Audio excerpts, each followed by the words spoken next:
Hey everyone, it is Prepper Chicks After Dark. We're not sure what's going on here, but we have no intro music as of yet, unless it decides it's going to pop on and surprise us. But we're going to go ahead and get started anyways. Can anybody hear us in the chat room?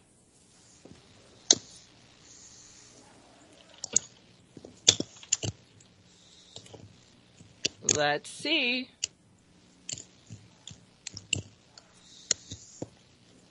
Do we have sound? We have sound. Yeah, there's sound. I hear something echoing in the background. Well, we got it. Okay, well, let's get going. I'm not going to sing, so you're screwed. It is April the 22nd. Holy shit! Well, that was the end of our song. Let's get started. Yay! It is April 22nd, 2014, and welcome everyone to Prepper Chicks After Dark.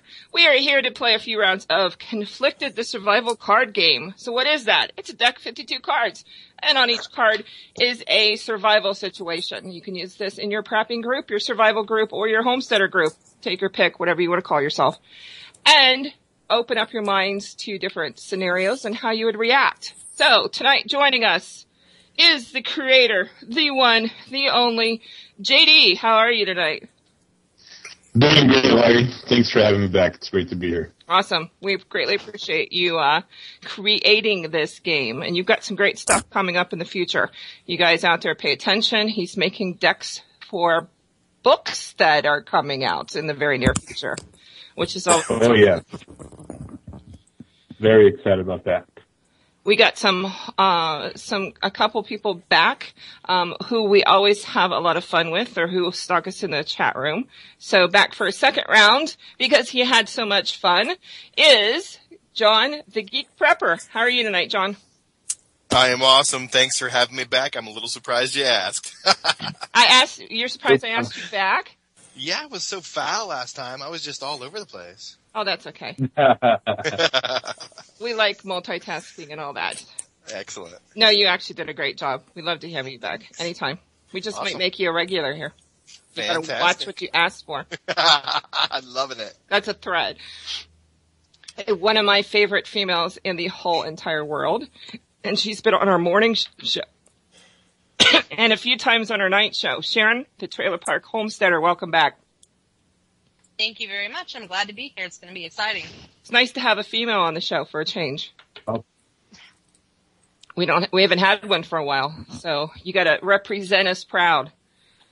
Uh-oh. And I'll do my best. A newbie to the show. We do have a newbie tonight. So, who is this newbie? This newbie happens to be sitting in my daughter's bedroom right now, and I know, like, oh my goodness. So, Clint is with us. Clint's is part of my family here. He is 19 years old, and he gets it. So, I invited him to be on just to give us a little bit of, something a little different. So, Clint, welcome to the show tonight. Thanks, and thanks for having me on. It's nice to meet everybody. I'm excited to be here. This is my first real experience with the, Conflicted game. Well, he talks like life too. Hopefully it won't be your last. Hopefully you keep having good times with it. Here's hoping. Well, let's go ahead and get going. So does anybody have a card they want to throw out there to begin with? What the hell am I, a chopped liver? Oh my goodness! You know what? The whole music thing threw me off. So, the voice of the radio. You didn't have a nap again either, did you? I did have a nap, but that's my problem. Oh, okay. Since I was on vacation, I enjoyed my nap too. Thoroughly. Way too much. Mr. Funky, welcome to the show. I am so sorry. Good evening, Lori. And the sad thing is that you have that awesome voice going on that I could listen to all day long, so. And you're always last to have on. So, do you have a card? Yes, I do, actually. Why don't you throw it out And there? hopefully it's one that hasn't been read before, because the last time I read one, it was one that had already been done. Oh, that's okay. So, we'll see. I don't know. I picked through the new deck. This is from deck 2. So here we go. Cool. Everybody ready? Here we go. In a world post-collapse, supplies that aren't replenished eventually run out. when things calm down to the point where the local economy can start flourishing, what type of business or venture would you like to pursue in order to help rebuild society and take care of your needs? Dude, we had that one last week. Are you kidding No, me? he didn't. Don't mess with me, kid. Don't mess with me. I'll drive up there to Indiana and Bring it. Come on. we already got a bet. As soon as Yes, you you show do. up. I can outshoot my Did husband. you really read this last week? Are you shitting me? I'm not shitting you. We did. Oh my God. It's either last week or the week before. For God's sake. All right. I'm Good. through the damn deck. All right. Random card. The banking system? No. Okay, you find a card. I'm gonna throw one out. Fine then. So here's the card. A false flag event has led to widespread civil arrest and government takeover. Public curfews have been established and food and fuel are being rationed across the United States. You have been caught in public with an excess of food and supplies in your vehicle, which is now a crime and makes you a suspected terrorist. You would be questioned and imprisoned. A warrantless search will be executed on your home as well as the homes of all your known associates. The integrity and safety of your family and group are at risk. Before being identified by the single officer who has detained you, you have an opportunity to escape without detection, but only if you take his life. What would you do? And this is from deck 2, and it is submitted by, oh my gosh, I'm too old to read this, GadsdenConsulting.com. Yes. He's a dead man. So you'd off him without even thinking about it. Absolutely. Self-preservation is the number one. Self-preservation. I'm going with the boys. You're going to? Yep. I'm going with the boys. Anybody have any other options? There is Well, no other option. You don't think there's anything else? No, this guy, if he's going to enforce these unjust laws, then he's not on our side. I mean, that's cut and dry for me.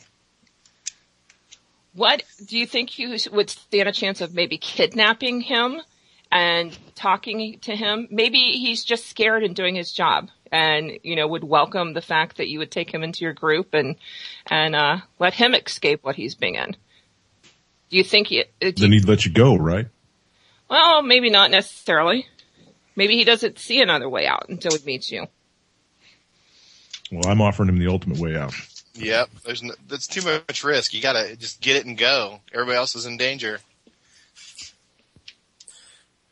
Clint, what would you do? Yeah.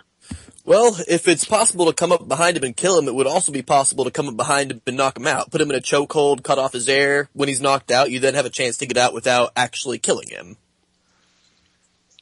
Okay. And you Identify leave you him later. to come back and kill you later. Yep. Identify you later. He's got you. Because he obviously lives in your area, around where your home is at. So, Well, if there was no other way around it, I mean, I would do everything I could to try to avoid killing, but if that was the only way to do it and keep my family safe, I have to agree with everybody else. Hawks. He'd be a dead man. Yeah, Hawks says make him an organ donor. Organ meat donor. Yeah, Mom said she's not sure if she could off him. Maybe she just tie him up and run. Filet au cop. I think everybody's in agreement that probably in a downgrade situation, we wouldn't have much choice. Right. Poor Right dumb now. bastard. See ya. Yeah. Mr. Funky, did you find a card yet? Oh, I hope you guys haven't read these, man. Jesus, how many shows have you done? 427. One of your friends tells you, stop me if you've read this. One of your friends tells you that he cannot live in this world anymore, and he has confessed to you that he wants to commit suicide. Talks with his wife and kids who are still alive and depend on him seem to do nothing to change his mind. The children are too young, and his wife is depressed to be of any help with this situation. As the leader of your group, what would you do with this member and his family? Okay. So, Geek, what would you do? definitely. I would try to talk to him and try to encourage him and bring him back. But ultimately, in that type of situation, I mean, you can only carry someone so far. So he's going to have to, do what he's going to do. I guess I would see if his family had any value to our group. And I mean, life has value. I would do my best to make it work. But I'm not carrying any dead weight. I mean, I've got my family to think about, and while I love All Man, they're going to do what they're going to do. So his kids died, correct? His kids are all gone, and his wife is useless at this point. Is that no, how? talks with his wife and kids. They're all still alive. Oh, everybody's still alive. Yeah, who are still alive and depend on him, seem to do nothing to change his mind. He's just off. He's gone. Right. That's the kind of guy you need to punch in the face. Yep. That's the kind of guy you need to make him spit a couple teeth and say, "Get your shit in one sock, pal." We got better things to do than sit around and boo-hoo together. Man up. We're gonna, either that or you can try to talk to him like, hey, we're gonna be the future, man. We got everything right in front of us now. We can make this any way we want. We're post-apocalypse. The shit's over with. We're climbing the hill. Once we get to the peak, it's all golden. But I'm not one of those people that blows sunshine up asses. Sharon, what do you think? Well, I think I would probably try to talk to him too, but I mean, it's pretty selfish anyway, because if he's leaving his kids and his wife, they're going to be left for the care of, basically. So I would probably, as a friend, try to talk to him. But if he's already made up his mind, there's not much you can do. Clint?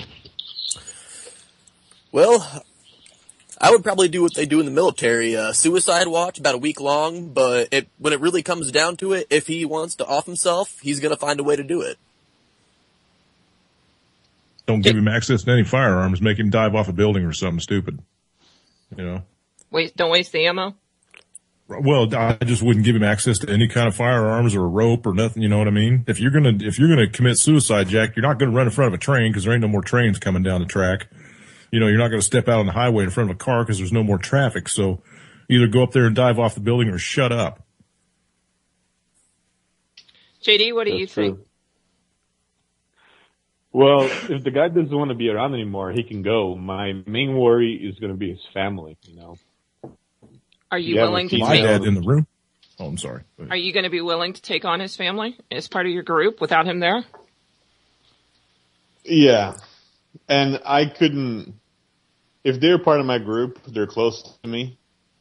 And if one of my buddies just loses it, I'm not going to send his wife and kids just because he didn't have the balls to stick around. I'll keep him and I'll be very straight up and honest with the lady and say, look, your kids are your responsibility. And above and beyond that, you got to pull your weight.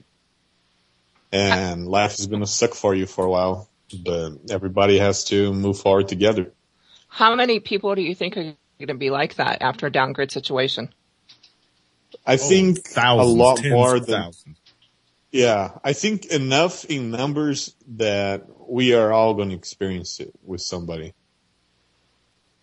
There are over 120 million Americans that take some kind of mood regulating medication. Well, how long do you think you can live with a group of people without taking a shower? That's true, Let's not go there. I'm just ass funk gets to you after a minute. Well, that's my biggest fear in a downgrade situation is how I'm going to get a shower, because I can tell you what, I'm going to hurt people. My family already knows, do not talk to me, don't touch me in the morning before I get a shower. It's worse than that coffee thing that some people have. Mm.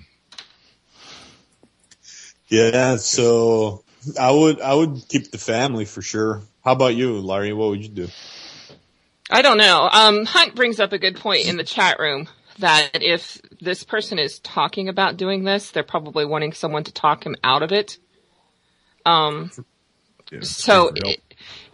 it, just something that, maybe several of, your group can sit down with and find out what the root cause of it is? Give him some hope. I mean, there's going to be a lot of people, those of us that are already seeing what's going to happen, the burden that we're going to carry is going to be huge, trying to keep everybody heading in the right direction, let's say. And speaking of the chat room, Lydad said that sit him down and tell him, hey, dude, if you kill yourself, then we're going to ostracize your kids and your wife. They're out of the group because we're not going to carry that dead weight. Yeah. You know, they rely on you. If you offer yourself, they're out the door. Yeah. So put that ultimatum in his lap too. Threaten him. You know, if he wants to do it, I've known people to commit suicide, unfortunately, and I've not known one of them to talk about it beforehand. Nope. It's the ones that Just talk talked about about it that are asking for help. Just talked about that with Chuck Ocelli tonight, actually. What do you have to say? Oh, no, I mean, we had a little conversation in our private message box about something like that happened to me. But I think it's something that everybody needs to think about because there's probably people in your group right now. If you do have a prepping group going on, you know, is there someone that's more susceptible to it than others? Find out. I think who's on what medication, like JD said. Yeah. And also people who are not on medication, you know, you get a guy who totally has no idea what's happening and too busy working TV. This is going to hit him like a bus, you know, and they're going to be so lost. They have no idea what to do. They're going to blame everybody else. This event alone is going to be enough to put people into depression. Oh, and how many people out there are right on the razor's edge right now anyway? And it's only going to take one little thing to set them off. You know? Exactly. How many people out there right now that don't have a job and haven't had a job in over a year and their bills are right at the end? I mean, you know, it'd only take one thing like that to set them off. You see those memes on Facebook all the time. It says, I can't wait for the zombie apocalypse because I'm going around and capping people zombie or not. Yeah, they're out there, unfortunately. Some of them live in Oregon, which is a good place to be, and not around here. But, you know, how many people talk about who's on what kind of medication already? I think it's you know, the women specifically, you know, I think they get a little, it's kind of a rite of passage to be put on some kind of mood altering drug almost. Especially, and this is just my opinion, maybe it's the women that I know. A lot of those soccer mom types are, you know, always downing something. Yeah, I've known those a lot. And you know something interesting? I'm sure you guys have seen that series John Adams about the founding of the country, from 2008. Very well done show. I'm bringing that up because it shows the women of that time, like how much work they did. Oh, how the women nowadays would die. Oh, they would never be able to do it. So would the men, for Christ's sake. No, I mean, those women are planting, they're chopping wood, they're cooking, they're killing the chickens, and they're putting it away. Most men couldn't do what the women did back then. Exactly. Big bunch of manginas running around this country. What do you think, Sharon? I agree completely. How many women do you know? I would love to. Yeah, how many women do you know, though, take some kind of happy pill? Oh, that's kind of like a requirement living in this state. We have a huge problem with pills in this state. Yeah. So, yeah, pretty much everybody, well, you know, generally a lot of people I know anyway, besides myself. But, yeah, a lot of people do. And that's one fear is because when something does happen, what are they going to do without them? Clint, you just got out of high school and whatnot. What do you see going on in the younger generation? You're one of them, one of the few that gets it and has their eyes open. What do you think? One of the things that scares me about this younger generation is I really don't think that the majority of them could handle a situation like this. Like everybody's been saying, it's kind of a rite of passage anymore to be put on some kind of mood-altering drug. And I don't think a lot of them can handle being without it anymore if something does hit the fan. Even in your generation? Especially in my generation. That's kind of scary. And honestly, Sorry, go ahead. I would say it keeps getting worse as the kids get younger. I've know 12, 13-year-olds that are being put on Adderall, Ritalin, stuff that they just honestly don't need. Well, their parents don't want to deal with them. Can I ask you a question, Clint? Yeah. Absolutely. When you try to talk to your friends, your close friends, about stuff that Lori talks to you about and stuff that you're interested in, as far as the whole prepping movement and what's coming down the pike, what do they say to you? I mean, how do they react? Do they kind of do the glazed over look and go, "What are you talking about, man?" Or do you have any friends at all that are in your boat that are getting it? There are one or two, but the majority of them kind of have the complex of, oh, I've been alive 19, 20 years and nothing's happened to this country other than 9/11. I don't think anything can happen anymore. And that's the kind of thinking that is kind of infecting this new generation. They just don't think anything like that can happen. And you're quite vocal on your Facebook page concerning what's going on in the country. I mean, you were talking about what's going on in Nevada, and not just with Bundy, but with the government in general. Yes, and kids nowadays, they see it as the government's right, everybody else is doing it wrong. And it's a dangerous way to start thinking. Is that because of what you were taught in school? More or less. We need to put him in touch with Nick Burnaby. Anti-Media Radio, because that's about his age group. I mean, I think Nick's 22, 23, something like that, so... Make that happen. They might be able to do some networking. It's scary, though. Yeah, it is. The nice thing is, and The young invincible. Clint knows this, anytime that something's going on, and I think this is awesome, is they've talked about, they always end up over here at our house, and Clint knows he's part of the family. If anything happens, he knows we have an open door. Yes, and I appreciate that very much. Yeah, he's learning things. All right. Slowly but surely. Oh, you're getting there. But let's go on to the next question. Geek or Sharon, do you have something? I think this is Geek Prepper. I think the kids today they're all dosed up. I think they need to do some more darn chores. Get out there and, don't have time to feel sorry for yourself. Are you kidding? No, I mean, that's what it was. I mean, we didn't have time to sit on our asses and be a bunch of depressed little wussies. I mean, we had things to do. We didn't, but now they can sue their parents if they don't pay for their college. Well, that case got dismissed, but they can try. Yeah. Yeah, she tried. The judge said, "Get out of my court." But that's the mentality. Yeah, they can't put their iPhones down long enough to do a chore. That's right. Dumb them down, give them legal marijuana, keep them slow and dumb. That's part of the reason why the women back in the day were so tough. There was no time to sit around. They're always busy, always doing something. And I think when you have to live like that, you're always seeing the fruit of your labor. You're always seeing the positive that you've done. You plant something, it grows. Yeah, but that's when moms were still at home too. I don't know. I probably can count on one hand how many moms actually don't work outside the home right now. That's true. Because the government taxes everybody to death. You got to have those jobs. And not only that, but the women are marrying the government in the sense that they rely on the government to provide for them. Not all of them, of course, but some, they really don't need a dad. They stay home, get pop out children. Worth of benefits. Right. Yeah, the more kids they have, the more money they're going to make.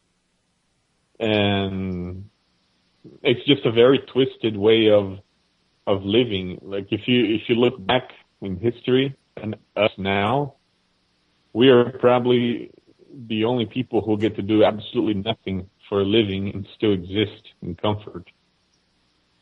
Nobody else could have done that back in the day.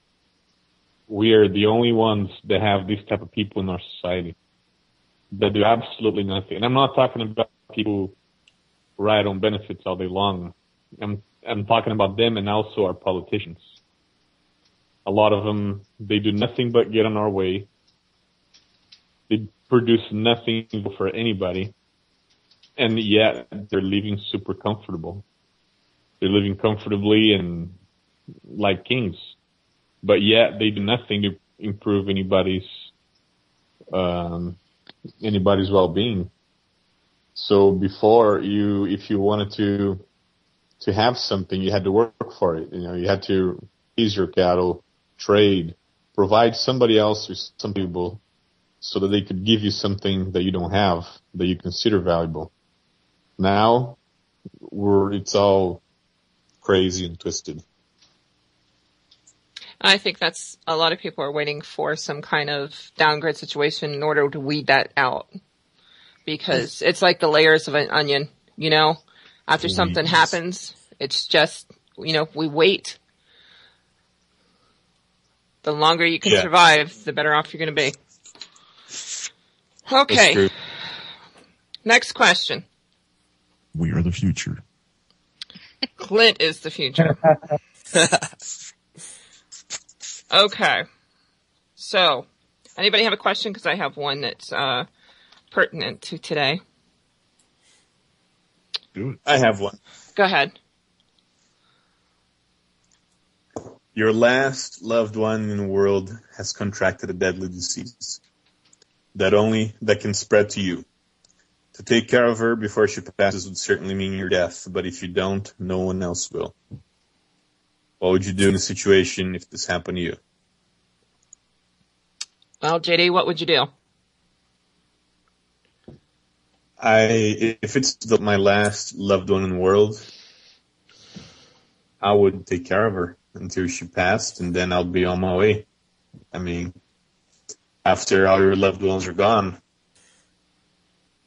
And I think, you could stick around and make the world a better place. If you needed to go, you can go. There's nothing to live for. Sharon? I'm sticking with him. I'm going to take care of him. It would be hard not to, wouldn't it? Well, yeah, and I actually lost my mom, and I was there till the end, taking care of her. So, I mean, I couldn't just walk away. So, but your mom should get you sick. I mean, this person that JD's talking about, no, would infect you and cause you to be sick, and there's nobody left to take care of you when you get sick. Do you risk that? Yep.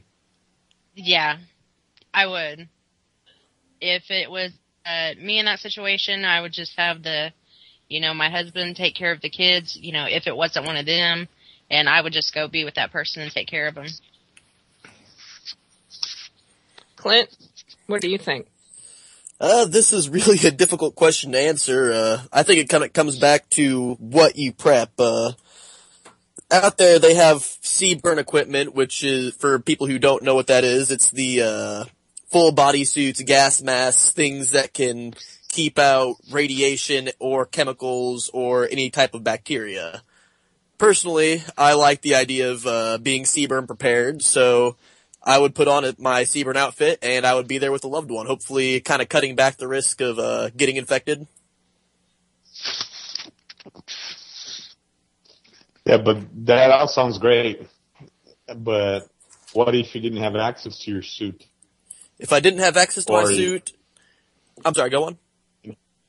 And you couldn't borrow it for somebody else. You were just in a place where you just didn't have it. I kind of agree with everybody else. I wouldn't be able to leave my loved one just laying there dying. I'd be there with them. What if they were unconscious already? And they did not know if you were there or gone. Would you be able to leave them then? I would know. I wouldn't. You could lovingly smother them. Smother them. We had to have somebody warped on here. Geek, what do you? Go ahead. I mean, if they were unconscious, and they're not going to wake up, you're on borrowed time, and they're on borrowed time. You're not going to be able to feed them. It's going to be starvation. They're done.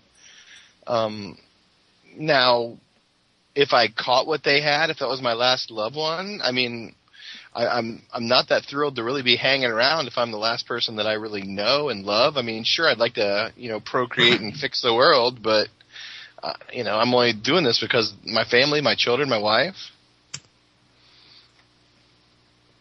So you lay down there beside them and just wait?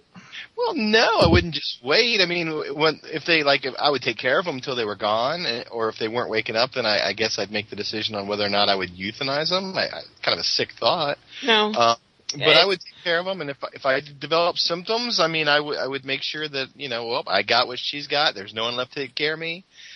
Give myself a quick exit strategy, off a cliff in a river, shoot myself, something quick and easy.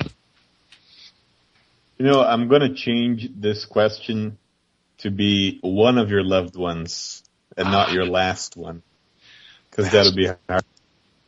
What if it was one of your loved ones? You still had others that were alive to take care of.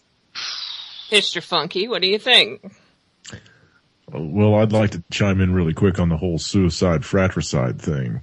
It's not as easy as you make it sound. Oh, I'm sure it's not. Right. I just wanted to throw that out there because if somebody thinks it's just going to be ching ching pow pow, it's not quite that easy. No, every time I kill a family member, I really have to think about it. Okay, I just about spit water all over my. You can't just throw shit like that out there. Grandma, I'm sorry, you've eaten too much turkey this Thanksgiving. You're out. That's my crescent roll, damn it. That's right. I'm going to repurpose that wheelchair. Get out of it. You guys are sick. They are. Let's say you do have other people to take care of. Would you risk the chance? Let's say they're two small children. And your wife gets sick. Would you risk the chance of taking care of her if you get sick and you can't take care of the two small children? What would you do? Discuss it with her before she loses, the ability to have cognitive thought. I'd have that discussion and say, look, here's the way it's going to break down. You want me to take the kids and go? You want me to stay here and take care of you, send the kids off with somebody else? How are we going to work this? Because if it's your loved one, if it's your wife, husband, you gotta be that close, right? Yeah, you gotta have those conversations. Yeah. Yeah. So that's the way I'd play it out. So I really don't have an answer because I'd have to wait till that time came. You got to think of the kids. You can't just let them wander off with anybody. No one's going to protect them like their parent would. Yeah. Ever. Exactly. I love and I'm sure, death, but I would probably walk away. Well, yeah, in that situation. Would you leave him to die on his own, or would you? It depends on what I think. Give him a gun and a bullet? That seems merciful. What's he going to die of? I don't know. What's the card say? It just says disease, yeah? It doesn't say if it's Ebola or if it's the... Yeah, Ebola is... Athlete's foot. He won't be around too long with Ebola. What, 3 weeks? Yeah. Ouch. Well, here's the next question. That's a horrific death. Yes, it is. That's a payback for all his shitty times with me. Karma, he only has 3 weeks to endure, but, I see payback's a bitch. Okay, so here's the next question. Speaking of, reports of an outbreak of a deadly version of the flu virus has suddenly surfaced at a city 300 miles from you. This news is 2 days old. Last week. I'm sorry. No, we didn't. Kidding. I know you are. This news is this news is 2 days old, and no treatments or cures are available at this time. The mainstream media tries to muffle the case. Sounds just like the news, doesn't it? The alternative media is reporting a major disaster with dozens of deaths already. The reports from the different outlets are extremely conflicting. How would you go about investigating this further until you made a firm decision to bug out or stay put? So, Ebola has hit a city 300 miles from where you live. You've got news that's already 2 days old, and you have conflicted reports. Mainstream media has said that they would not report on it because they don't want to create chaos. Stuff we're reading in the news right now. I'd get on phone, radio, ham radio, AM, and try to contact friends or somebody in the local area around that where they're at and say, what's the truth on the ground? That's the first thing I would do. So if it was Ebola, would you leave? Would you stay? What would you do? Depends on my location. If I'm in a big city, I'm out. If I'm out in the woods like I am now, I'm sitting right where I'm at and keeping people away from my area of operation. Yeah, I don't think you're going to have a problem with people wandering outside the city looking for help in something like that. Not where I'm at, anyway. Yeah. Clint, what would you do? As soon as I heard that there was a possibility of a big virus that was being covered up by the mainstream media, my first instinct would be to bug it immediately. I would call off work for the day, and like he was saying earlier, I'd get on the radio, get on the phone, talk to anybody I can to find out what's actually going on the ground. Lady Pitbull in the chat room brought up, tune into a police scanner. They've been actually censoring police scanners around here and putting blackouts on them. They went to that digital trunking system, so now they can black them out whenever they want. Yeah. I like the idea of the ham radios. And that, I think this is why it's important to have networks all over the place.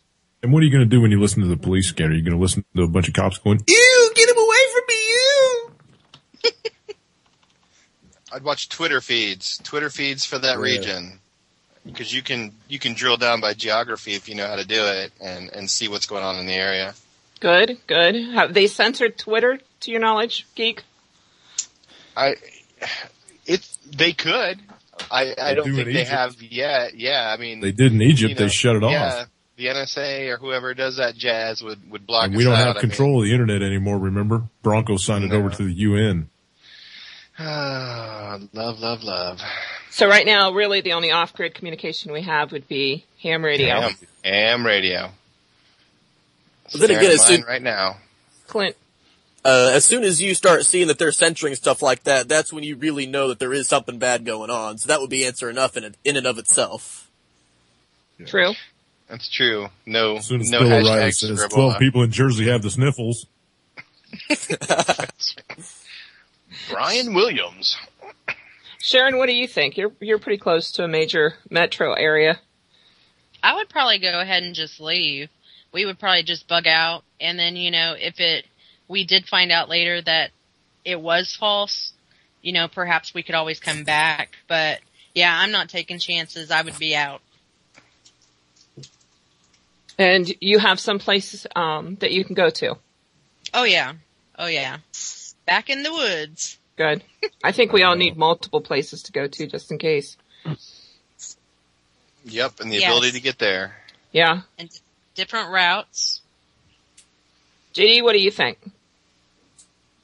Well, I would find a way to investigate it, because you have the mainstream media going crazy. I mean, the mainstream media muffling the case and the alternative media really pumping it. But you have different degrees of alternative media. Some guys, we all know who they are, but they make a big deal out of everything that happens. Everything is the end of the world. Some guys are more sensible. But if I could, I would find a way to take a drive up there and see with my own eyes. Because at the end of the day, my own judgment is the only thing that I'll trust. This Ebola's airborne, though. I wouldn't get, no, it's airborne. It's a new virus. Yeah, this new virus, because see, the one they released in the Congo back in the 80s, whenever it dropped, that was man-made. Everybody knows it's man-made. That's in black and white. You can find the documents online. So I think they took it because it was only killing 50% of the people back then, and they tweaked it a little bit because it wasn't working right. So now this one's killing 100% of the people it touches, and it's airborne. So Jimmy, do you think this is a test? No, I think this is the drop.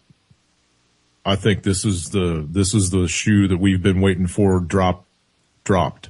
So you And expect this it thing is to going to end go. up It's here. going to go worldwide. Yeah, I believe everything that I read yesterday on the show Uh-huh. about it being in Italy and blah blah. Yeah. So yeah, and I think you read it this morning too on your show, didn't you? I did. That I did. I think. Tell This me is more it, about people. that, guys. And that's why I was telling everybody last night. It's in Italy. They got 2 confirmed cases in Italy. So, it's spread. Well, we also had that And guy I think that they came got it. through. They said they had another one in Milan. Yeah, there was a guy that came through New York into Canada, a few weeks back, that kind of disappeared off That the wasn't radar. Ebola. That wasn't Yeah, Ebola. but do you think It maybe was they a hemorrhagic just... fever. It was lysic or something. It was a different hemorrhagic fever, but still, I mean, the guy Or bled to death. they internal. or they twisted the story just so they didn't create panic, and it's already spreading. Well, that's true too. But I mean, if it was spreading around Canada, we'd have heard something by now. I don't know. I mean, It's got 3-week incubation period. Well, I Yeah. guess we'll find out about 3 or 4 days. And people start dropping dead all over. But they closed one of the hospitals in not Milan. It was the other city. I can't think of the name of it. But they closed the entire hospital and quarantined everybody in there. So it's definitely an Ebola. Yeah, and put the infection. news down and told people Yeah. not to talk Told about it. people 'Cause to they shut didn't up want about it, chaos. Yeah. Now, Top here it Knot comes. brought up in the chat room the fact that ham radios can be restricted. That's news to me. I thought they were open and free. The government had no control over them. There's no way that they can jam AM frequencies, and that's all ham is high. It's just high AM band. That's what it stands for, HAM. So They can jam they can't- localized. they can, like if you're within 20 miles of a jammer or Right, something. right. Yeah, but but talking the other direction, if you've got a directional antenna, like a beam, Yep. you can just whip your antenna away from that jammer and talk the other direction. So there's not really, unless they got drones flying over your ass. Oh, they do. Get me one of them drones. Yeah. JD, what do you think? So, guy, I wanted to ask you guys, what kind of protection can you take from this crazy virus? I know we all don't know what it is exactly. There Maybe it's isn't. Ebola. You stay the hell away from it. That's about it. Is there a No, they've mask got- or anything available that will filter this stuff? No. No. An N100 is about the best you can get, and even then, You this can stuff get a can be CBRN. this stuff can You be can get a transmitted CBRN through mask. fluids. Well, yeah, and it can go through your CBR. skin too. Yeah, So and there's no you would have to be inoculation. completely right. You'd have to be in a completely enclosed environment suit, with bottled oxygen and all that. The shit that they wear in the labs when they fuck with it. That's what you'd have to be wearing. Yeah, this is the real deal. This is the scary stuff. It is, and I told everybody last night, get ready because it's coming to this country. I don't think there's any way to stop it now. I really don't think there's any. If it made it out of Africa, it's on the move. And with as many flights as coming in, from Africa to the U.S., there was only like 200 flights a day. But from Europe to the U.S., there's like 2,000 flights a day. So just hold on to your shorts, folks. Yeah, I mean, there's no known cure for it at this time, and you Thanks, don't know. DARPA. You don't even know you have it for up to 3 weeks. Well, you start getting the shits and stuff and run a fever. Yeah, but by the time you feel that coming on, you're dead. and you don't know if it's it's the just a matter flu of or time. whatever. Most people aren't even going to know. Right. So here we go. That's crazy. We bug out now. Let's do it. Seriously, I Bye, guys. would That's exactly what contemplate I told everybody last night. Get your asses away from the big cities now. If you've got any means possible to get away from big cities, if you're near one, Lori, get especially away. an international airport. Oh God, don't go to work. I got 3 of them. If I worked, I wouldn't That's go back crazy. to work at an airport. No, I If you I see don't anybody- work in an airport. I'm just saying if No. you live in a city that has an international airport. Oh yeah, that's even worse. Most of them do, though. I mean, what are you Ooh, gonna Washington, what are you D.C. gonna do? Yeah, Washington, Philadelphia. New York, Miami, Atlanta, Chicago, Indianapolis, Chicago. Houston, L.A., That's right. Portland, SeaTac. I mean, it can spread across this country in 48 hours. That's true. I'm not leaving the house. I'm in.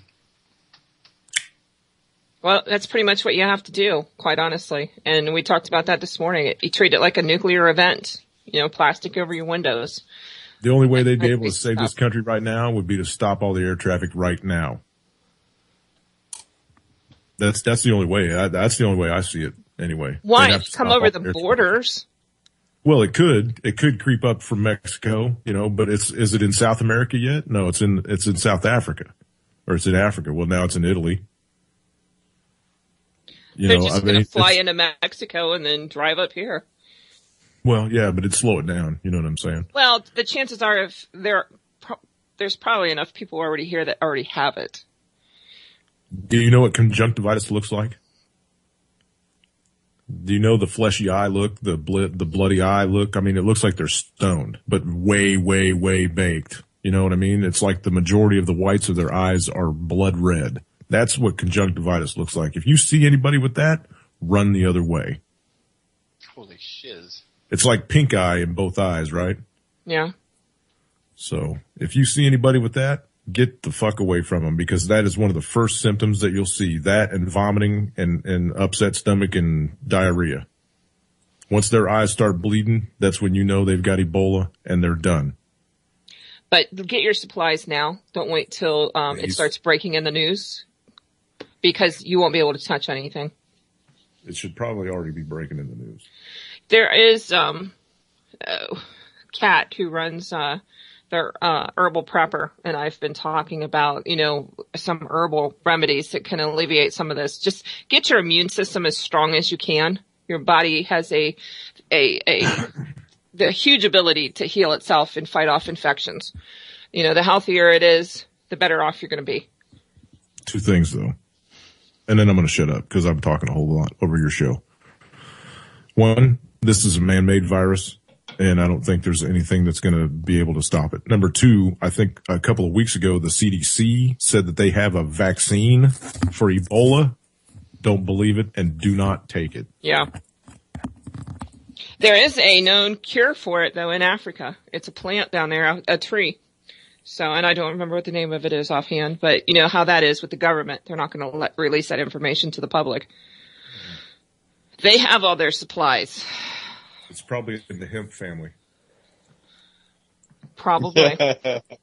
I would bet. I'm not saying that as a joke. I'm just saying it's probably in the hemp family, because hemp is one of the most medicinal plants on the planet. I posted it. I'll go back and look for it later and check it out. But all right, next question.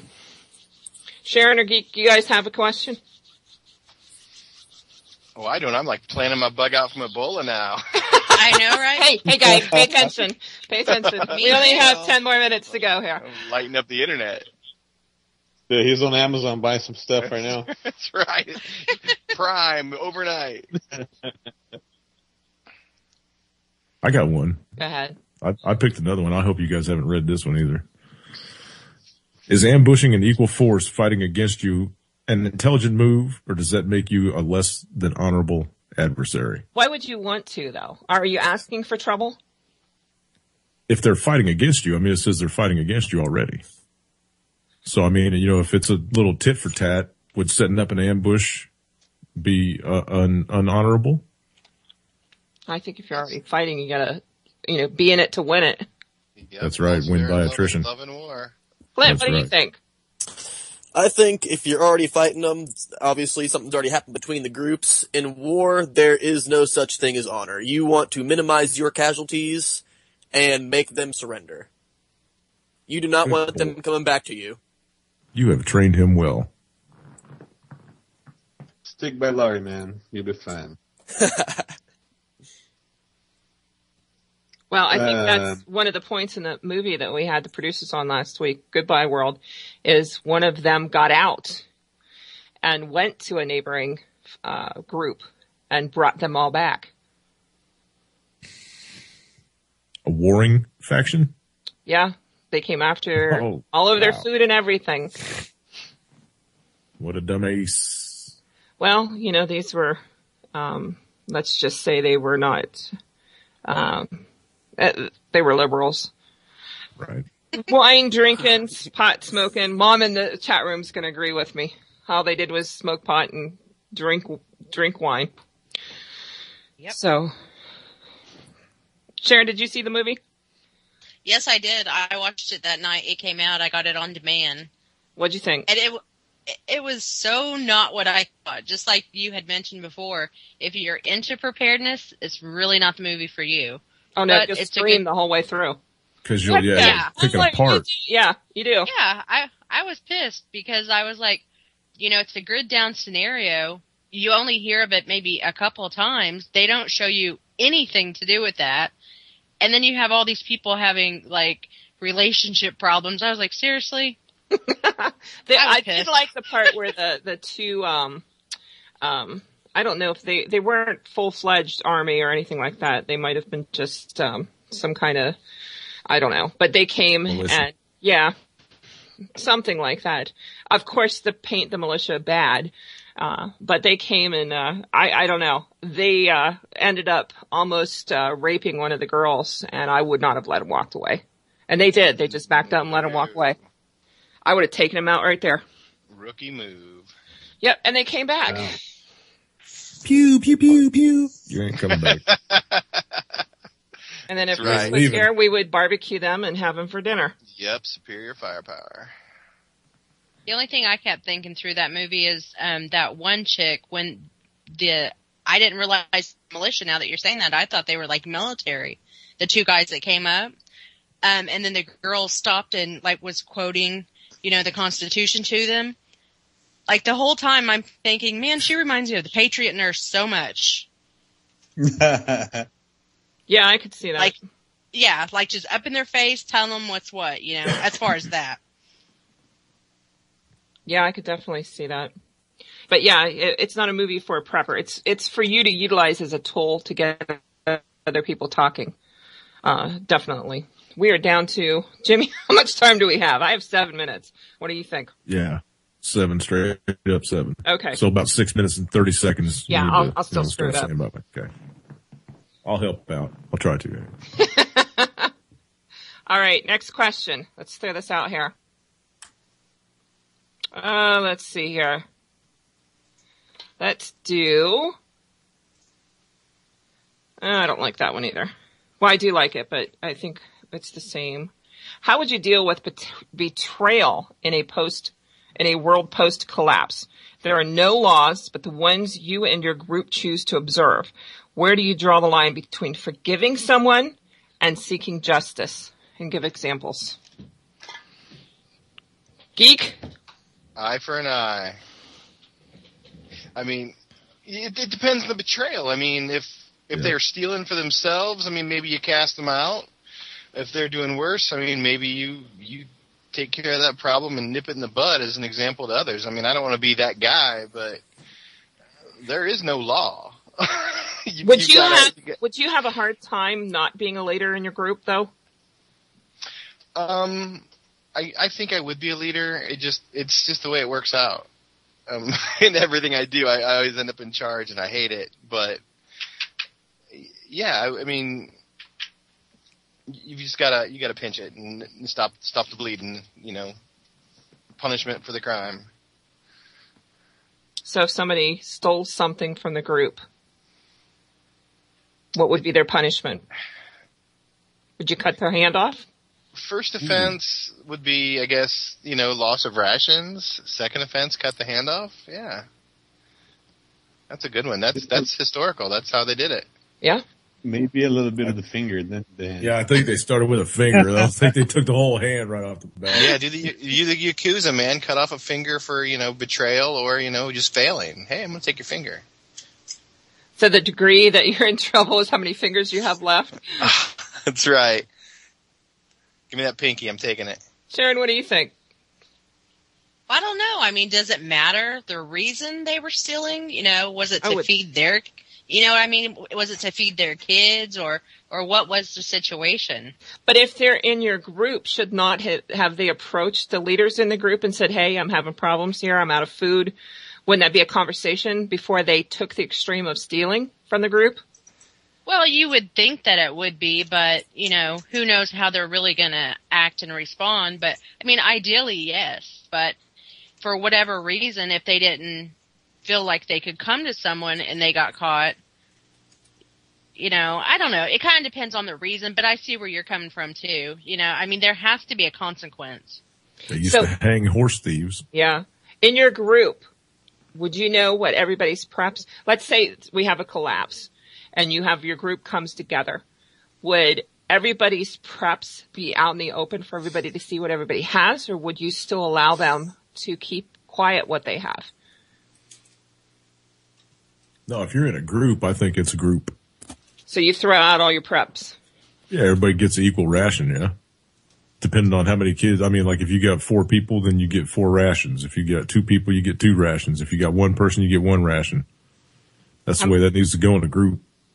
People haven't had that conversation now. They think they're going to bring their rations with them, whatever they have, and that's what they're going to keep.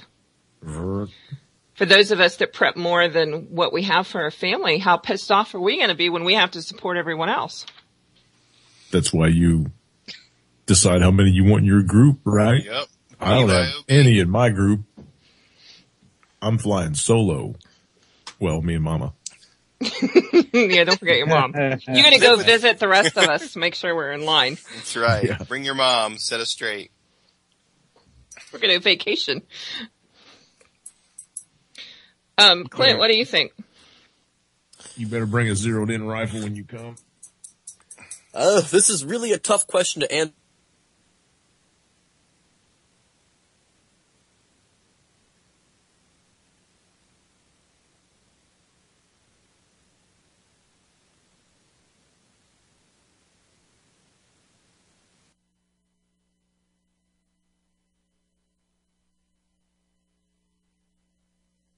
And they are judging them, blaming them for that, makes them not want to do it again. When you start taking people's hands or their fingers, that breeds hatred towards you. If you take off somebody's hand, then let them go again, give them a chance to get away, you don't know how far they're going to go. If they're going to go get another group, come back and kill all of you for what you took from them. Good point. Mom brought that up in the room about, do you give them a chance and then banish them?